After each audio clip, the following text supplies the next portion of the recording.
신학교 다닐 때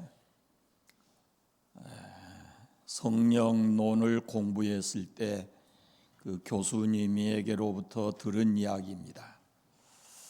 우리나라 초대 교회 때 어떤 신학생이 이 기말고사 시험을 치르게 됐는데 성령론에 관한 시험을 치르게 됐습니다. 한 학생이 다른 과목은 다 공부해서 시험을 쳤는데 성령론만큼은 공부를 잘해서 시험 칠 일이 아니다라고 생각을 했어요. 그래서 시험을 앞두고 일주일 동안 금식하고 철야 기도하고 그리고 성령 충만함을 받은 다음에 시험을 치러야 되겠다라고 생각을 했습니다. 그리고는 실제로 한 주 동안에 그렇게 하고 시험장에 들어가서 시험지를 받아들었습니다. 그런데 아무것도 안 보입니다. 흰 것은 종이고 검은 것은 글씨고. 그래서 성령 충만한 이 학생이 하나님 앞에 기도했답니다. 하나님, 성령론 시험을 치르려고 하는데 정말 시험에 듭니다. 내가 그렇게 기도하고 시험 문제를 받았는데 한 문제도 풀 수가 없습니다. 가르쳐 주십시오. 시험지를 낼 시간이 다 되어 갔어요. 근데 문득 스쳐 지나가는 영감이 있었습니다. 그래서 답을 썼는데 성령님은 다 아십니다. 이 성령론 교사가 외국 선교사였는데 그 시험지 답안 채점을 해야 되는데 이건 맞는 것도 아니고 틀린 것도 아니고 성령님 다 아시니까요. 이럴 때 여러분이 교수라면 몇 점 주겠어요?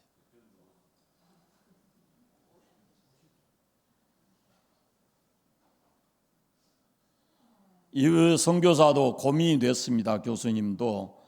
그래서 그 또한 하나님께 기도했습니다. 하나님 아버지, 이럴 때는 채점을 어떻게 해야 됩니까? 라고 물었어요. 근데 그 교수님에게 지나갔습니다. 결론이 뭐냐면 성령님은 100점, 너는 빵점. 그래서 그 학생이 낙제를 했다라고 합니다. 학생이면 시험을 앞두고 공부를 해야죠. 여러분, 우리는 우리 스스로 나는 이만큼 사니까 잘 살겠지라고 생각하고 또 다른 사람이 너는 참 잘 살고 있다라고 말할 수 있어요. 그러나 정작 하나님께서는 내 인생에 점수를 매긴다면 어떻게 판단하실까라는 것을 생각해야 합니다. 우리가 믿는 하나님은 성부, 성자, 성령 삼위일체 하나님이신데 주로 우리가 가진 성경을 보면은 구약은 주로 성부 하나님의 사역에 초점이 맞춰져 있고 신약 가운데 복음서에는 예수 그리스도의 사역에 그 초점이 있고 그리고는 사도행전부터 보면은 예수님이 승천하신 다음에 교회 시대라고 말을 할 수 있는데 거기에는 성령님이 역사하시는 성령의 사역에 그 초점이 맞춰져 있습니다. 우리의 신앙은 이 성령과 아주 깊은 관계에 있습니다. 우리가 예수 그리스도의 복음을 믿는데 그 복음을 믿는 순간에 우리는 성령을 선물로 받습니다. 그래서 우리 안에 성령이 계시고 우리는 성령의 전이 됩니다. 여러분, 성령님을 인정하셔야 합니다. 그분이 내 안에 계시는데 성경에는 성령을 근심하게 하지 말라라는 말씀이 있어요. 성령님과 함께 살아가고 성령의 다스림을 받고 성령님을 온전히 의탁하고 살아가는 그 삶이 능력 있는 그리스도인의 삶이 될 것입니다. 성령 받았다고 해서 다른 사람이 못하는 일을 뚝딱 해내는 그런 힘이 아니고, 불완전하고 연약한 나를 그분께 온전히 의탁하고 그 성령 하나님께서 나를 온전히 붙잡아 주시는 그 삶이 바로 성령 충만한 삶이 되는 겁니다. 성령을 이용해서 내 욕구를 채우는 것이 아니라 성령께서 나를 통해서 일하게 하시는 그런 것을 성령 받은 것이다 라고 말할 수 있습니다. 성령님은 인격이십니다.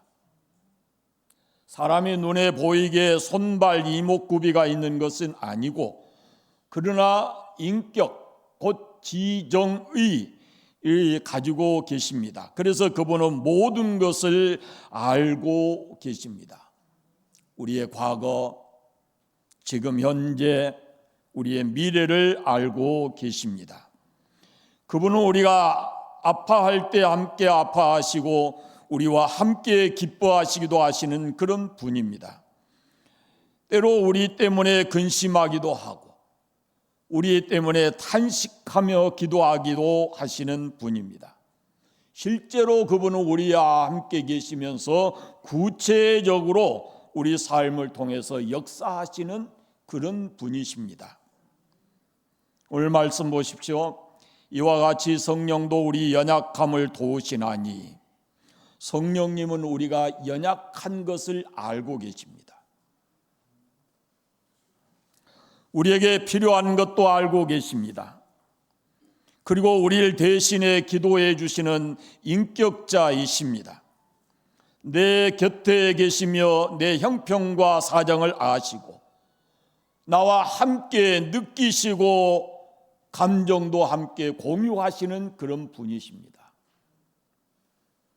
요한복음 14장 16절에 예수께서 내가 아버지께 구하겠으니 그가 또 다른 보혜사를 너희에게 주사 영원토록 너희와 함께 있게 하시리니 라고 말씀합니다.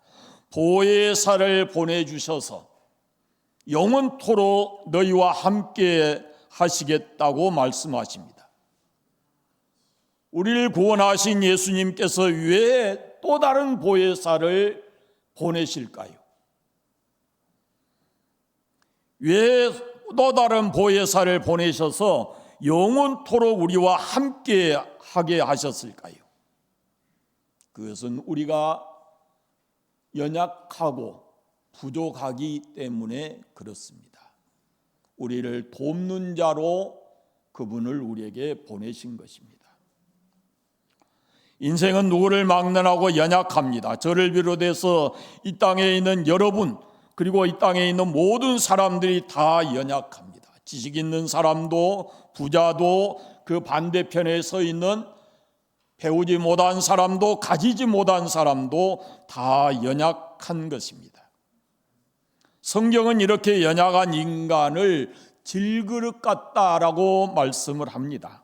너무 쉽게 작은 일에도 상처를 받고 깨어질 수 있는 그것이 바로 사람이라는 것입니다. 그런데 하나님께서는 우리가 연약한 것을 알고 계십니다. 다윗은 하나님은 우리의 체질을 아시는 분이다라고 말씀했습니다. 그러니까 하나님은 우리의 체질을 아시는 분이시고 우리에게 언제 무엇이 필요한지를 아시는 분입니다. 지금 나에게 무엇이 필요한지 그것을 알고 계십니다.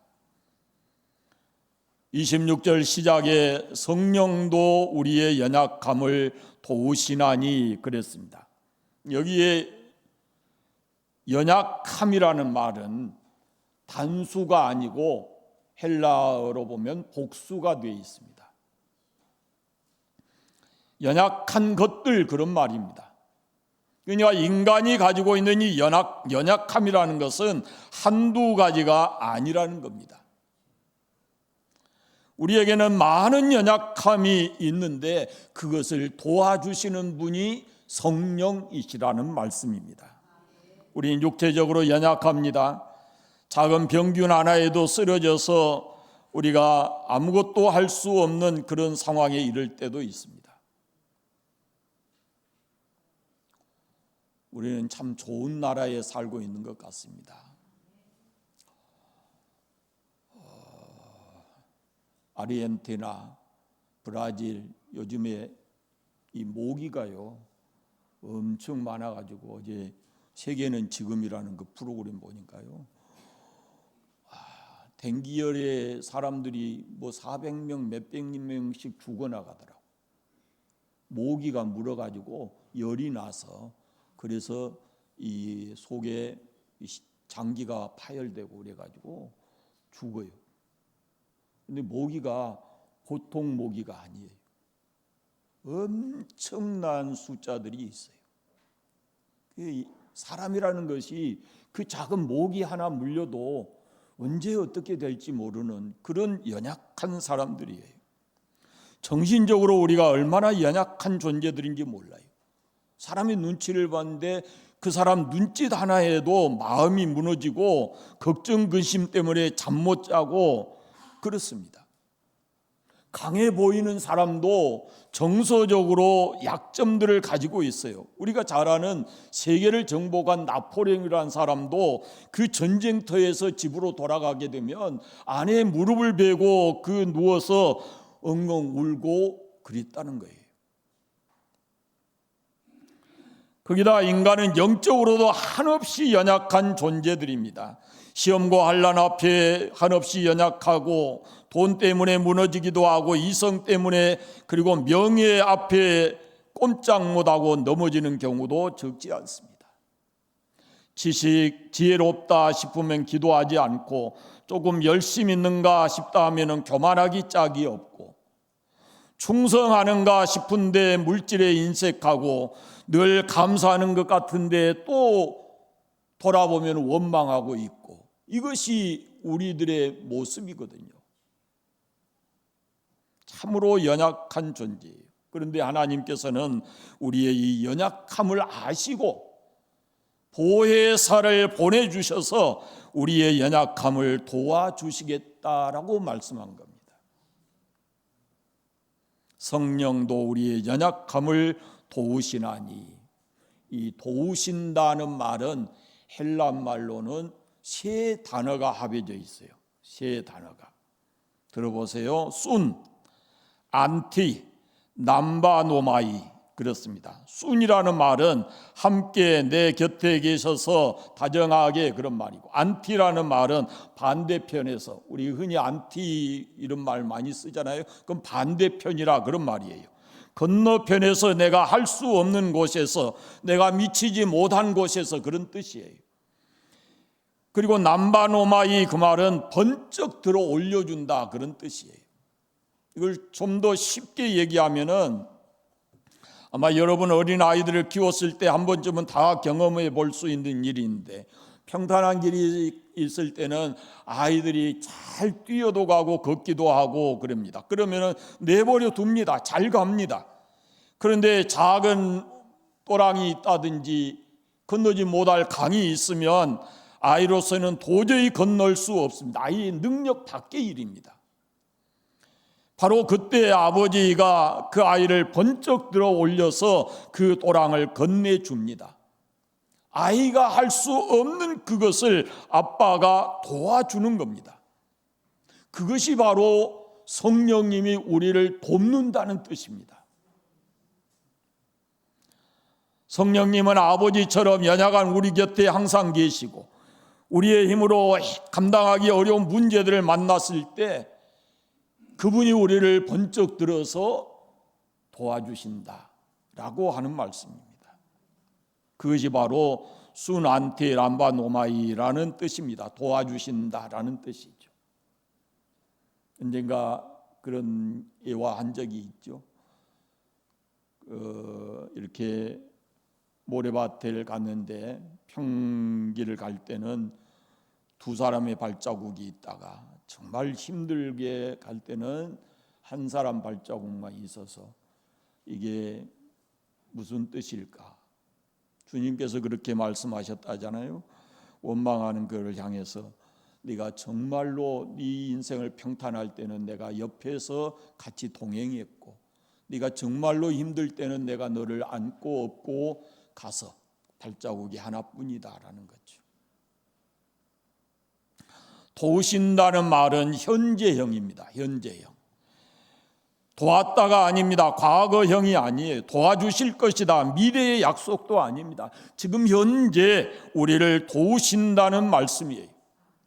성령님은 과거에도 우리를 도와주셨습니다. 미래에도 우리를 도와주실 겁니다. 그러나 지금 이 순간에도 우리를 도우시는 분이십니다.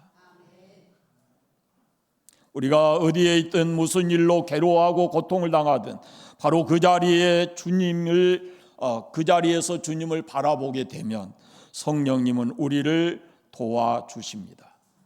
지금도 성령님께서 연약한 저가 설교하도록 도와주시고 또 여러분이 하나님의 말씀을 듣도록 믿어지도록 도와주시는 분이 성령이십니다.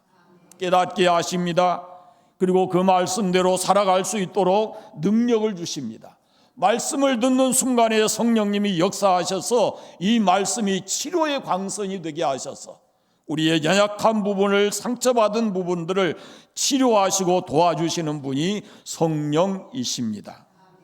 지금도 성령님은 우리를 돕고 계시는 겁니다. 어떻게 도우신다고 하는가? 우리와 함께 기도를 돕는다라고 말씀합니다. 26절을 보시면 우리는 마땅히 기도할 바를 알지 못하나 성령이 말할 수 없는 탄식으로 우리를 위하여 친히 간구하신다라고 말씀합니다. 사람들은 마땅히 기도해야 될 때 기도하지 않습니다. 기도를 생각하지 못합니다. 영적 실패의 가장 큰 문제가 뭐냐면은 기도해야 될 때 기도하지 않습니다. 기도를 포기하고 삽니다. 그런데 내가 아무리 심각한 문제에 부딪혀 있을지라도 내가 기도할 마음이 생겼다, 기도해야지, 기도의 열망을 가지게 됐다면 그것은 내 의지가 아니고 성령의 도우심입니다. 그런데 우리가 얼마나 많은 순간에 기도해야 된다라는 성령님의 감동이 있음에도 불구하고 그걸 우리가 실천하지 않고 살아가는 겁니다.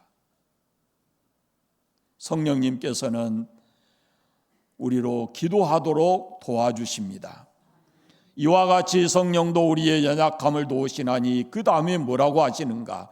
우리가 마땅히 기도할 바를 알지 못하나 이렇게 되어 있습니다. 무거운 짐이 분명히 있는데 왜 기도하지 않습니까? 우리의 힘으로 해결할 수 없는 문제가 있는데 왜 기도하지 않습니까? 사람의 마음입니다. 그러나 성령님은 언제나 어떤 상황에서든지 우리를 기도하도록 감동하시는 분이 성령이십니다. 지금은 너 기도해야 될 때야 라고 말씀하십니다. 그렇게 우리를 도우시는 거예요. 우리의 상황을 아시기 때문에 지금은 너가 다른 무엇보다도 하나님 앞에 기도해야 될 때라고 성령님이 우리 마음에 감동하시는 겁니다.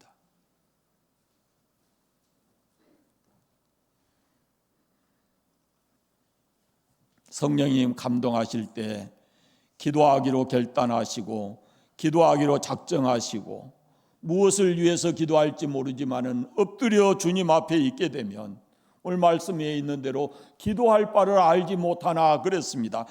기도해야 되겠다고 하는 그런 생각을 가지고 엎드려 있지만 무엇을 어떻게 구해야 될지 모를 때 성령 하나님께서 우리 마음에 기도할 제목도 주시고 기도의 힘도 주시고 기도할 수 있게 하시는 줄로 믿습니다.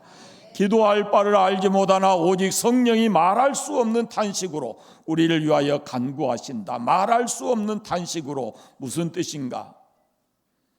성령님은 우리를 위하여 탄식하시는 분입니다. 내가 근심 걱정하는 것 그 이상으로 주님께서는, 성령께서는 안타까워하시면서 우리에게 그 상황을 이겨낼 수 있도록 도와주시는 분입니다. 우리가 하나님 앞에 엎드려 울부짖도록 도와주시는 분이고, 가슴 속의 한을 풀어주시는 분이 바로 성령이십니다. 하나님 앞에 울 때 그분은 우리에게 세상에서 얻을 수 없는 기쁨을 가져다 줍니다. 여러분, 마음이 답답하고 울적하고 문제 앞에 절망하지 마시고 하나님 앞에 엎드려 기도하면 무엇을 구해야 할지 알지도 못한 때에 성령 하나님이 도우시고 여러분의 상황을 바꾸어 주실 것입니다. 여러분도 마찬가지고 저도 마찬가지입니다. 우리의 모든 기도는 거의 80-90%가 탄식하는 기도입니다.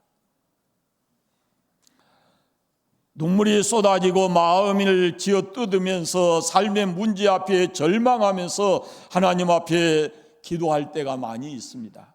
평온할 때는 기도하지 않고 고난의 때가 오면 하나님 앞에 엎드려 기도하는 경우가 많습니다. 안타까운 것은 고난이 왔음에도 기도하지 않는 것은 참으로 안타까운 일이고, 보통은 다 고난이 왔을 때 하나님 앞에 엎드려 기도하는 겁니다. 그래서 성경은 평안할 때는 찬송하고 고난이 왔을 때 기도하라 라고 말씀하기도 합니다. 우리의 대부분의 기도는 이렇게 탄식하면서 기도를 하는 겁니다. 그런데 재미나는 게 있어요. 여러분, 우리가 사람이 웃을 때는 얼굴의 근육이 약 17개가 움직인대요. 그러니까 웃을 때 얼굴에 변화가 많이 일어나지 않고, 사람이 괴로워하고 찡그리고 이럴 때는요, 얼굴 근육이 43개가 움직인대요. 인상 한번 써보실래요? 그런데 기도하는 사람은 웃으면서 기도하는 것이 아니고 대부분의 마음의 근심, 탄식을 가지고 기도하기 때문에 얼굴이 찡그려진다라는 것입니다. 그것은 곧 우리의 영이 탄식하는 것을 의미하고, 그것을 성령 하나님께서 아시고 함께 우리의 모든 문제가 해결될 수 있도록 그분이 도와주시는 겁니다. 주님이, 성령 하나님이 우리를 도와주실 때 우리의 눈물이 기쁨으로 바뀌어지게 되고, 실패가 성공으로 바뀌어지게 되고, 넘어지는 자리에서 다시 일어나게 되고, 멸망의 자리에서 영원한 천국으로 옮겨지게 되는 것입니다. 성령님은 우리와 함께 탄식하시는 분입니다. 울고 우시는, 함께 울고 함께 웃으시는 분입니다.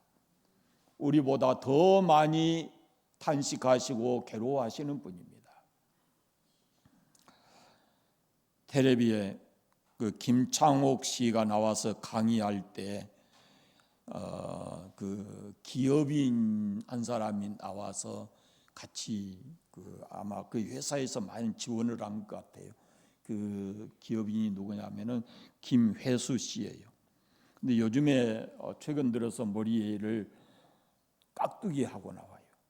깍두기 뭔지 아시죠? 누가 그렇게 해요, 보통은? 예. 그런 사람들이 하는 머리처럼 그렇게 하고 나와요. 그런데 그분이 그렇게 한 기업의 대표인데 머리를 그렇게 삭발을 하고 TV에 나오는 것이 보통 사람은 이해가 잘 안 되죠. 그런데 그 이유가 있어요.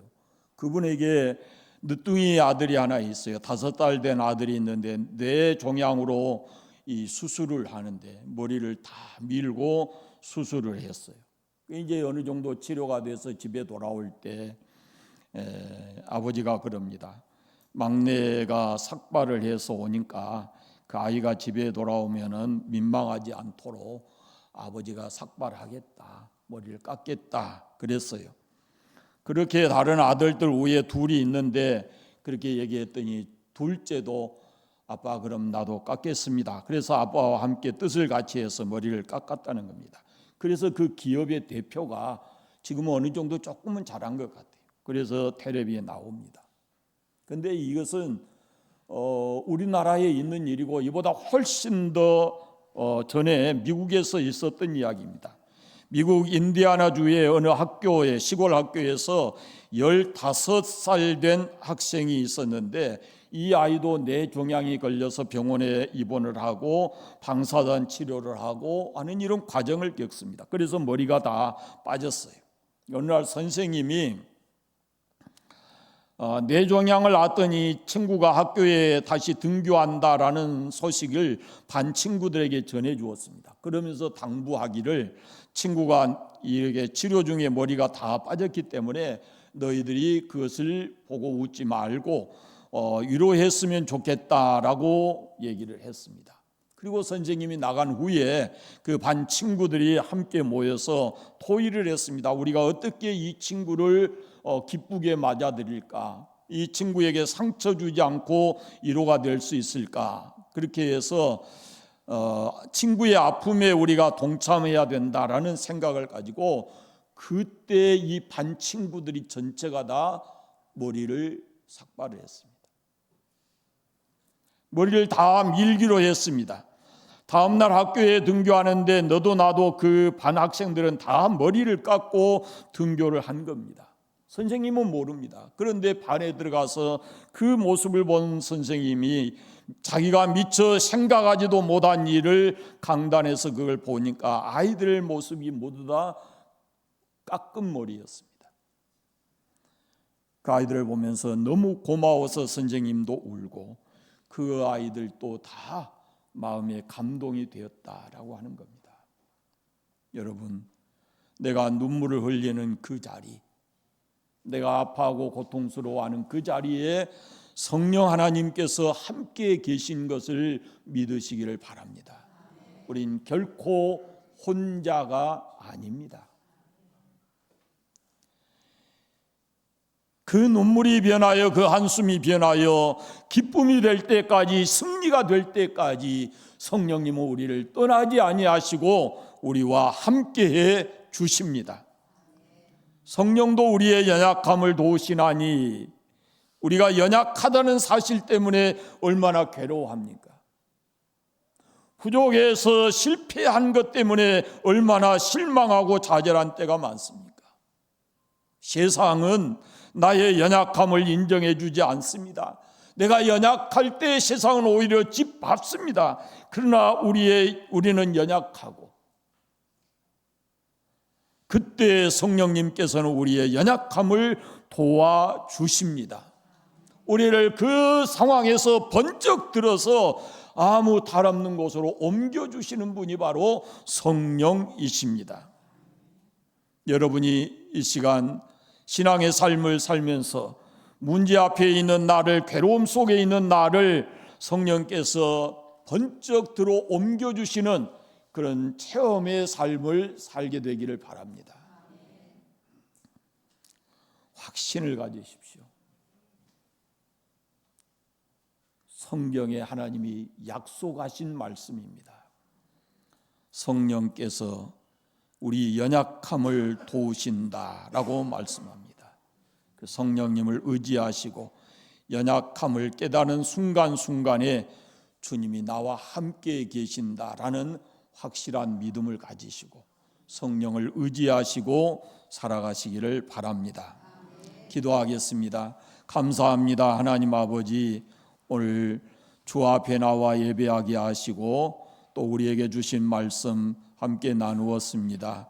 아버지, 우리 한없이 연약합니다. 성령 하나님께서 우리를 도우시겠다 약속하셨으니 언제나 어떤 상황에서도 낭망하지 않게 하시고 도우시는 성령님을 의지하고 우리가 연약함을 이겨낼 수 있도록 역사하시고 함께하여 주시옵소서. 우리의 삶의 현장에 가서도 언제나 성령님을 의지하고 살아가는 저희들 되게 하시고 성령의 감동이 있을 때 불순종하지 않게 하시고 순종하게 해 주시기를 원하옵고 기도합니다. 성령 하나님께서 우리를 다스리시고 우리를 인도하여 주시옵소서. 예수님의 이름으로 기도드립니다. 아멘.